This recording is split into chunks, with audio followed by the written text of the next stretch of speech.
દિલ્હીમાં વાયુ પ્રદૂષણનો કહેર યથાવત, રહેવાસીઓને ગંભીર આરોગ્ય સમસ્યાઓનો સામનો કરવાનો વારો આવ્યો। સરકારી એજન્સી દ્વારા જાહેર કરાયેલા તાજા આંકડા મુજબ દિલ્હીના ઘણા વિસ્તારોમાં વાયુ ગુણવત્તા સૂચકાંક ખૂબ ખરાબ શ્રેણીમાં છે।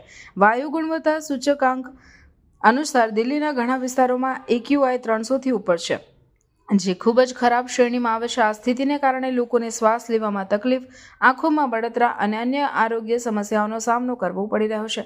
નિષ્ણાતોનું કહેવું છે કે આ પ્રદૂષણનું મુખ્ય કારણ વાહનોમાંથી નીકળતો ધુમાડો, બાંધકામના કામોથી ઉડતી ધૂળ અને પરાળી સળગવાની ઘટનાઓ છે। દિલ્હી સરકારે આ સ્થિતિનો સામનો કરવા માટે ઘણા પગલાં લીધા છે। શાળાઓને બંધ કરી દેવામાં આવી છે અને વિદ્યાર્થીઓને ઓનલાઈન વર્ગો લેવા માટે કહેવામાં આવ્યું છે। બાંધકામના કામો પર પણ પ્રતિબંધ મૂકવામાં આવ્યો છે અને અનાવશ્યક ટ્રકોના શહેરમાં પ્રવેશ પર પ્રતિબંધ મૂકવામાં આવ્યો છે।